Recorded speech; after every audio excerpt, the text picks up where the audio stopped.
नमस्कार दोस्तों, online YouTube channel पर आप सभी का स्वागत है, जहां पर हम लाइव क्लासेज आपके लिए रूबरू लाए हैं, आपके लिए प्रस्तुत कर रहे हैं। कल हमने विकास के ये हमारे बाल विकास एवं शिक्षा शास्त्र की पहली इकाई का एक टॉपिक पढ़ा था, जिसमें हमने वृद्धि एवं विकास के अर्थ, उसकी संकल्पना एवं उसमें अंतर के बारे में जाना था और विकास के सिद्धांतों के बारे में बहुत ही गहनता से अध्ययन किया था।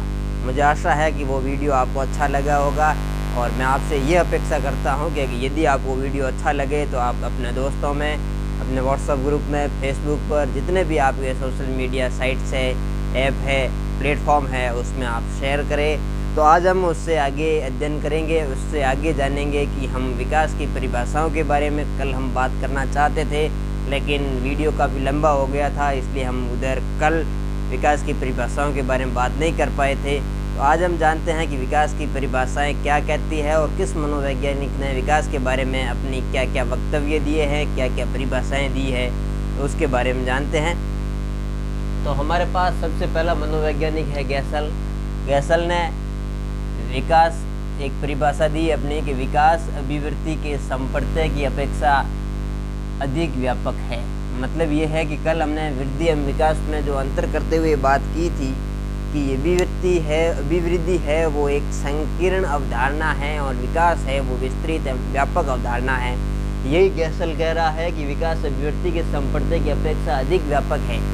मतलब व्यापक कैसे है, इसके बारे में हम जाने तो ये विकास है वो उसका हम अवलोकन कर सकते हैं, उसका निरीक्षण कर सकते हैं और उसका मूल्यांकन एवं शरीर का क्रिया विज्ञानात्मक व व्यवहारात्मक जो उसके मापन है वो कर सकते हैं। और विकास है वो उसका व्यवहारात्मक संकेत व्यापक है। अगर व्यवहारात्मक विकास का जो हम उसका परिचय देखना चाहते हैं तो व्यवहार है वो उसका पक्ष बहुत ही व्यापक है। अब हम दूसरी परिभाषा की बात करते हैं तो ईबी हरलोक ने भी विकास की बहुत अच्छी परिभाषा दी है। उन्होंने भी यही कहा है कि विकास है वो अपेक्षाकृत अभिवृद्धि होने तक सीमित नहीं होता है। मतलब ये है कि अभिवृद्धि के बारे में हमने बात की थी कि ये किशोरावस्था, उसके बाद में जब तक हमारा शरीर परिपक्व हो जाता है तब तक अभिवृद्धि होती है। तो ईबी हरलोक ये कहती है कि ये कह रहे हैं कि जो हमारा विकास है वो अभिवृद्धि होने तक ही सीमित नहीं है, अपितु उसके बाद भी वो प्रगतिशील परिवर्तनों में निहित होता है। विकास है वो प्रगतिशील परिवर्तन होते हैं। हमने विकास के सिद्धांतों में बात की थी कि विकास एक सतत प्रक्रिया है, तो उसी की ये बात हरलोक कह रही है कि जो विकास है वो सतत प्रक्रिया है, निरंतर चलती है और प्रगतिशील है। हमेशा चलने वाली, प्रगति करने वाले परिवर्तनों में विकास निहित है। जो परिपक्वता जो क्या है परिपक्वता के लक्ष्य की ओर व्यवस्थित रूप से उन्मुख होती है। जो ये हमारा विकास है वो परिपक्वता करने के लिए निहित जो लक्ष्य है उसकी ओर अग्रसर है, उसको और आगे ले जाने में सहायता करती है। हमारे शरीर में जल्दी से जल्दी परिपक्वता हो, हमारी उचित आयु के अनुसार हमारा शरीर परिपक्व हो, इसके लिए विकास की बहुत ही अहम भूमिका है। इसके बारे में हरलोक ने ये कहा है, क्या कहा है कि अभिवृत्ति अपेक्षाकृत विकास है वो अभिवृत्ति होने तक ही सीमित नहीं है, अपितु प्रगतिशील परिवर्तनों में निहित है, जो परिपक्वता के लक्ष्य की ओर व्यवस्थित रूप से उन्मुख होते हैं। अब हम तीसरी परिभाषा के बारे में बात करते हैं। तो तीसरी परिभाषा है हमारी हर्बर्ट सोरेनसन की।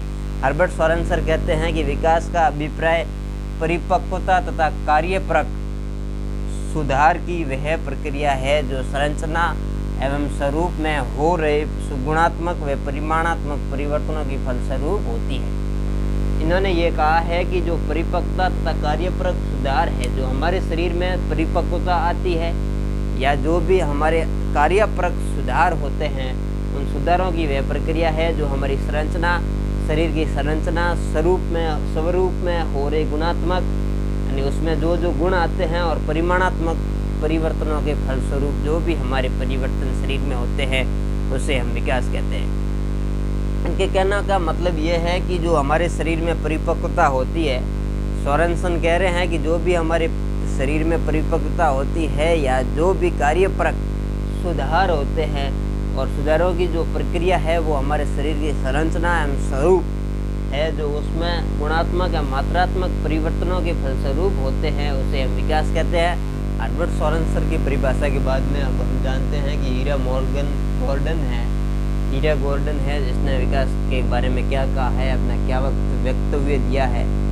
तो ये ईरा गॉर्डन है, इसकी परिभाषा है कि व्यक्ति का विकास एक ऐसी प्रक्रिया है, मतलब विकास एक प्रक्रिया है जिसका प्रारंभ जन्म के समय से ही हो जाता है। जब बालक का जन्म होता है तो विकास का प्रारंभ हो जाता है और वह तब तक चलती रहती है जब तक व्यक्ति पूर्णता को प्राप्त नहीं कर लेता।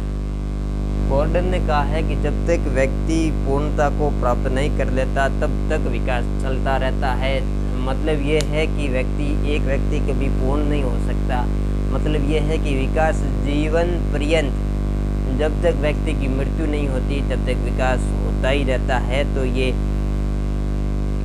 गॉर्डन ने कहा है कि जो विकास है उसका प्रारंभ जन्म के समय से, जब भी व्यक्ति जन्म लेता है उस समय से विकास प्रारंभ हो जाता है और जब तक व्यक्ति पूर्णता को प्राप्त नहीं कर लेता तब तक विकास होता ही रहता है। विकास ऐसी प्रक्रिया है, निरंतर चलने वाली सतत प्रक्रिया है।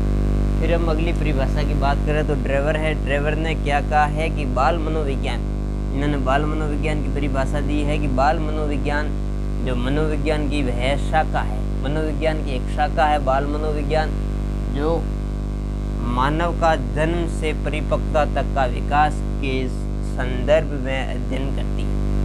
मतलब इन्होंने ये कहा है कि ड्रेवर ने ये कहा है कि जो मनोविज्ञान, बाल मनोविज्ञान है, हमारी जो मनोविज्ञान की एक शाखा है और इसका बालक के जन्म के समय से परिपक्वता तक का जो विकास है उसके संदर्भ में जो अध्ययन करती है वो बाल मनोविज्ञान है। बालक का जन्म से लेकर बालक जब तक परिपक्व नहीं होता तब तक की जो स्थिति है, अवस्था है, उसका जो अध्ययन है वो बाल मनोविज्ञान है। उसके बारे में ये किसने कहा है? जेम्स ड्रेवर ने कहा है। अब हम बात करते हैं कि हमारा बहुत ही महत्वपूर्ण मनोवैज्ञानिक है करो एंड करो। करो एंड करो के बिना जितनी भी परिभाषा है वो सारी अधूरी है। करो एंड करो है वो एक कदम थोड़े से आगे बढ़ते हैं। इनसे ये अच्छी परिभाषा थी, इनसे ये थोड़ी अच्छी परिभाषा है। इन्होंने ये कहा है कि बाल मनोविज्ञान किसी व्यक्ति के संदर्भ में वह अध्ययन है जो गर्भकाल से लेकर किशोरावस्था तक की अवस्था का किया जाता है। मतलब यह है कि बाल मनोविज्ञान है वो किसी व्यक्ति के गर्भकाल से लेकर किशोरावस्था तक के विकास का वैज्ञानिक अध्ययन है। जब भी बालक का जो माँ के शरीर में उत्पन्न होता है, गर्भावस्था है, उधर से लेकर के जब तक बालक किशोरावस्था में परिपक्वता तक पहुँचता है तब तक की जो अवस्था है उसका वैज्ञानिक जो अध्ययन किया जाता है उसे हम विकास कहते हैं। इसे विकास के संदर्भ में ये हमारे पास विकास की परिभाषाएं थी। दोस्तों, हमारे सिलेबस का अगला हिस्सा है कि विकास के आयाम, उसको वो एक बहुत बड़ा टॉपिक है, इसमें काफ़ी समय लगेंगे, 2-3 क्लास लेनी पड़ेगी, 3-4 क्लास उसकी आसानी से हो जाएगी। तो अब हम आज विकास की परिभाषा हैं, इसके साथ में ही हम एक छोटा सा टॉपिक है कि विकास को प्रभावित करने वाले तत्व, जिसमें हमारे विद्यालय एवं परिवार की भूमिका दी गई है कि विशेषकर ये ही हमारे आएंगे, सिलेबस में ये दिए गए हैं। तो इसके बारे में हम एक एक करके थोड़ी बहुत अच्छे से जानकारी प्राप्त कर लेते हैं कि विद्यालय है वो विकास को किस तरह से प्रभावित करता है और जो हमारा परिवार है वो बालक के विकास को किस तरह से प्रभावित करता है। तो हमारा अगली हेडिंग है कि विकास को प्रभावित करने वाले तत्व। विकास को प्रभावित करने वाले तत्व के बारे में हम बात करते हैं कि विकास को प्रभावित करने वाले तत्व कौन कौन से फैक्टर है वो विकास को प्रभावित करते हैं। विकास को प्रभावित करने वाले कारक, विकास को प्रभावित करने वाले कारक, इसमें हमारे पास बहुत सारे कारक हैं, तत्व है। प्रभावित करने वाले तत्व हमारे पास इसमें विशेषतर हमें परिवार और विद्यालय के संदर्भ में बात करने के लिए कहा गया है। हमारे सिलेबस में परिवार और विद्यालय है, तो हम विशेषकर परिवार एवं विद्यालय के बारे में अध्ययन करेंगे और इसके साथ में जो भी प्रभावित करने वाले कारक है उनके बारे में भी बात करेंगे, तत्व है उनके बारे में भी आसानी से बात करेंगे। इसके साथ ही हम सबसे पहले बात करते हैं कि परिवार के बारे में। तो परिवार जो हमारा है, परिवार जो बालक के विकास को किस तरह से प्रभावित करता है। परिवार मतलब फैमिली है वो हमारे बालक के विकास को किस तरह से प्रभावित करता है। तो बालक का जब भी जन्म होता है तो कहा जाता है कि बालक की प्रथम पाठशाला परिवार है। बालक की प्रथम पाठशाला परिवार को कहा जाता है। पाठशाला परिवार को कहा जाता है और कहा जाता है बालक की प्रथम पाठशाला परिवार को कहा जाता है। और इसके साथ में ही जो बालक की माँ है वो उसे प्रथम शिक्षिका के रूप में जानी जाती है। बालक की माँ को उसका पहला शिक्षक कहा जाता है, उसका प्रथम शिक्षक कहा जाता है। तो जो भी सीखता है बालक, अध्ययन करता है, वहाँ से बहुत कुछ शिक्षक कहा जाता है। बालक परिवार से बहुत कुछ सीखता है। तो बालक है उसके विकास को परिवार किस तरह से प्रभावित करता है। तो बालक परिवार में बोलना सीखता है, रहना सीखता है। बालक यहाँ पर चलना, बोलना, दूसरों के साथ कैसे रहना, खेलना आदि क्रियाएं परिवार से सीखता है। आदि क्रियाएं परिवार से सीखता है। बालक है वो बहुत कुछ परिवार से सीखता है। बालक का समाजीकरण परिवार से होता है। बालक का समाजीकरण परिवार से होता है, परिवार में होता है। समाजीकरण का मतलब ये होता है कि बालक समाज के नियमों को एवं उसके आचरण, नीति नियमों को मानता है, समझता है, सीखता है। उसको सीखने का प्रयास परिवार से करता है। और परिवार क्या क्या कैसे योगदान देता है बालक के विकास में। तो ये है जो अच्छी आदतों का निर्माण करता है। अच्छी आदतों को सिखाता है परिवार, को सिखाता है। शिष्टाचार परिवार से सीखता है बालक। शिष्टाचार सीखता है। जो हमारा परिवार है बहुत कुछ सिखाता है बालक को। एक दूसरे के साथ कैसे बात करनी है, बड़ों के साथ कैसे ग्रीटिंग करनी है, छोटों के साथ कैसे रहना है, अपने बराबर की आयु के साथ कैसे रहना है, ये भी शिष्टाचार परिवार से सीखता है बालक। और परिवार है वो एक दूसरे में सम्मान की भावना सिखाता है। जो एक दूसरे का सम्मान करना सिखाता है परिवार, सम्मान करना सिखाता है परिवार। और बालक है वो बालक के विकास में बालक की भाषा, रहन सहन, संस्कृति, बालक की भाषा, रहन सहन एवं संस्कृति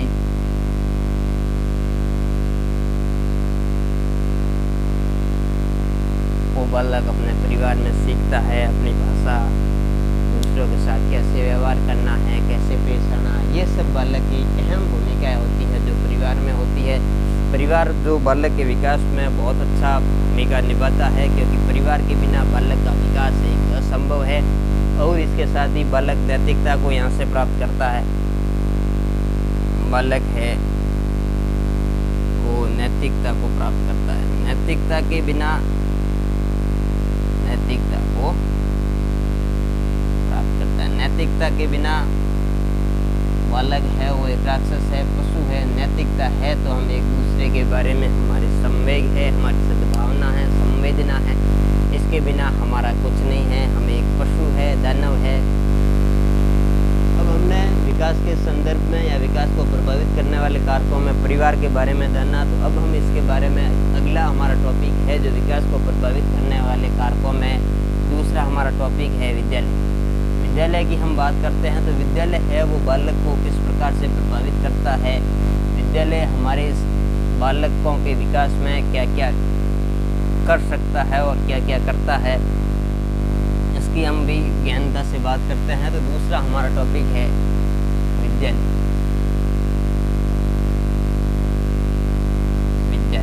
विद्यालय को हम स्कूल कहते हैं। स्कूल है वो स्कूल बालक के विद्यालय को किस तरह से प्रभावित करता है, इसके बारे में भी हम जानते हैं। तो बालक जब भी अपने विद्यालय से बाल्यावस्था में होता है, जब भी बालक बाल्यावस्था में आता है, घर से पहली बार कहीं और दूसरी जगह जाता है, वहाँ पर उसके जैसे उसके साथी मिलते हैं, एक शिक्षक मिलता है। जब बालक घर से बाहर निकल के विद्यालय में जाता है, तब तक वह बहुत कुछ जानता है, उसके पास बहुत सारा ज्ञान होता है। अब हम ये जानते हैं कि जो विद्यालय है वो बालक के विकास में किस तरह से सहायक है, बालक के विकास को किस तरह से प्रभावित करते हैं और कैसे आगे बढ़ाते हैं, तो उसके बारे में बात करते हैं। तो विद्यालय है वो सर्वप्रथम बालक को आचरण में रहना सिखाता है, बालक के चरित्र का निर्माण करता है, बालक के चरित्र का निर्माण करता है, एक दूसरे के प्रति सद्भावना से रहना सिखाता है, अच्छा नागरिक बनाता है। विद्यालय है वो बालक को अच्छा नागरिक बनाता है, अच्छा नागरिक बनाता है, सामाजिकता का विकास करता है, समाजीकरण करता है बालक का। बालक यहाँ पर समाज के बड़े बड़े नियमों को आराम से सीखता है, बालक के चरित्र का निर्माण करता है और एक अच्छा नागरिक बनाता है। विद्यालय है वो बालक में अच्छे गुण, अच्छी आदतों का निर्माण किया जाता है, अच्छी आदतें एवं शिष्टाचार, जिसे हम शिष्टाचार कहते हैं, इसमें और सुधार लाता है, आदतों का निर्माण करता है। और विद्यालय क्या करता है कि बालक के जो भी है खेल है, सामाजिक रीति रिवाज, सामाजिक जो भी उसके सामाजिक फंक्शन है, उसमें कार्य करने के लिए अच्छा नेतृत्व का गुण विकास करता है। विद्यालय है वो बालक में नेतृत्व का विकास करता है, नेतृत्व के गुण का विकास करता है कि बालक 10 बालकों का जो भी है नायक बने, नेतृत्व का विकास किया जाता है, बालक के व्यवहार में परिवर्तन किया जाता है, नेतृत्व का विकास। और है कि बालक को आत्मनिर्भर बनाया जाता है,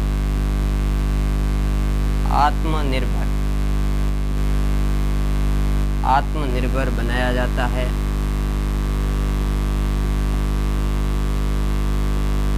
बालक में जो एक आत्मसम्मान, आत्मनिर्भर बनाया जाता है, बालक में कॉन्फिडेंस लाया जाता है, ताकि बालक है वो भविष्य में चल के अपने खुद का कार्य कर सके। ऐसे एक निपुण बालक की जो भी है कि आगे जाके बहुत अच्छा नागरिक बन सके, ये विद्यालय के काम है।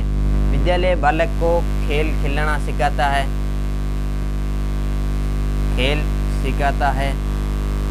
खेल में बालक में सबसे ज़्यादा सामाजिक विकास होता है, सिखाता है।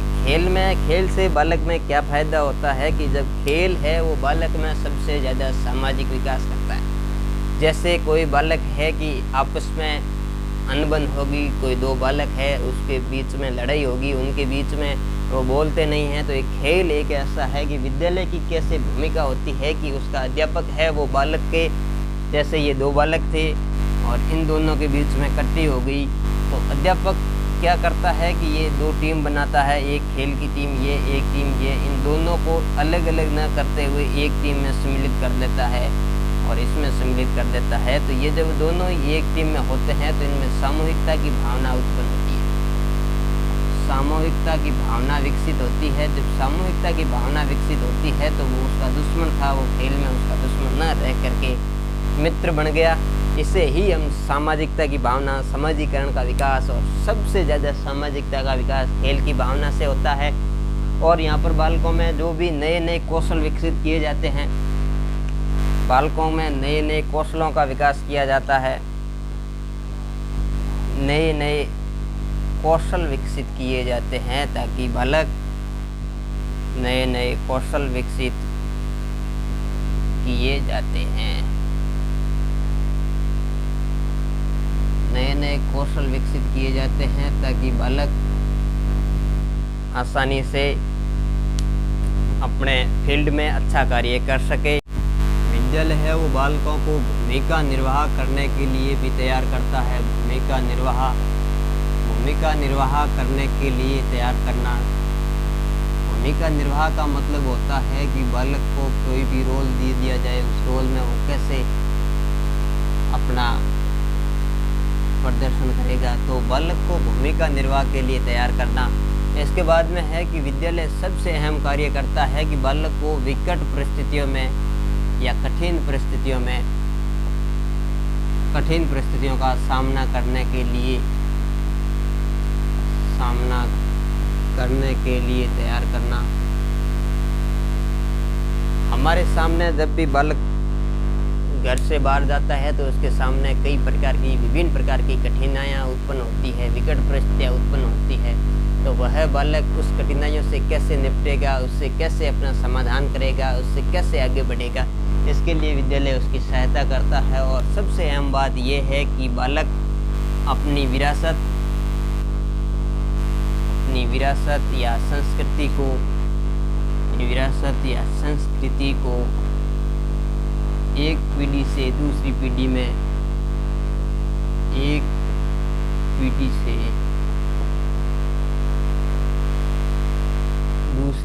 में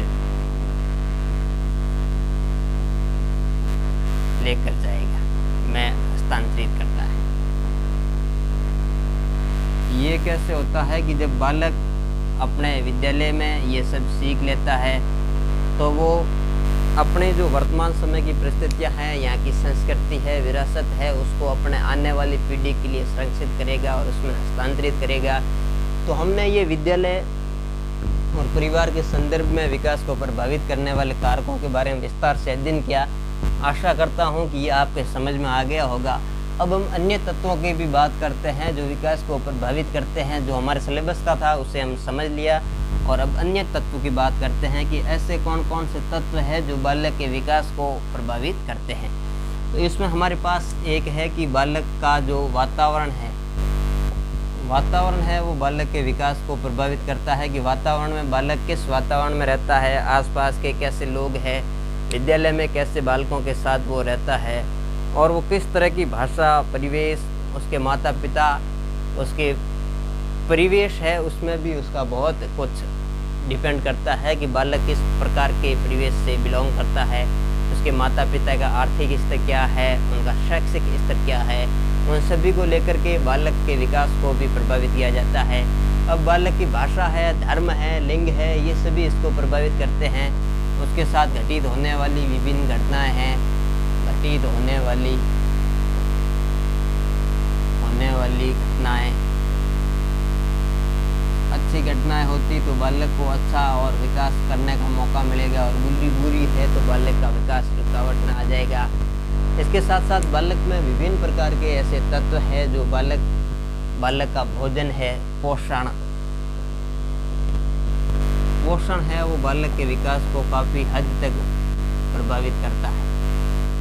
मित्र मंडली है, बालक कैसे मित्रों के साथ रहता है वह उसके विकास को प्रभावित करता है। मित्र मंडली है, और मीडिया भी है। मीडिया है वो बालक के विकास को आज के समय में सबसे ज़्यादा प्रभावित करता है। इंटरनेट ये बालक के विकास को बहुत सारे प्रभाव से प्रभावित करते हैं, बहुत अनेक कारणों से। और इसका धर्म भी लेते हैं, धर्म, संस्कृति,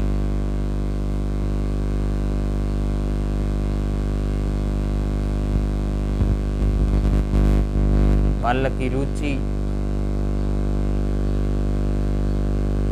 ये सभी बालक के विकास को प्रभावित करने वाले तत्व हैं। इसके बारे में हमने बहुत ही अच्छे तरीके से समझा है। और घटित होने वाली घटनाएं जैसे बालक को अच्छे तरीके से मित्र मंडली, कैसे मित्रों के साथ बालक रहता है, पोषण है कि बालक को पोषण अच्छे तरीके से मिलता है या नहीं मिलता है, ये बालक के लिए बहुत अहम रखता है। और इंटरनेट है जो बालक को आजकल दूसरी दुनिया से जोड़ता है। मीडिया पे बालक क्या देखता है उसका भी बहुत अच्छा प्रभाव पड़ता है। दोस्तों, आपको ये वीडियो कैसा लगे, अच्छा लगे तो शेयर, लाइक एंड सब्सक्राइब करना न भूलें। अपने दोस्तों को शेयर करें। धन्यवाद।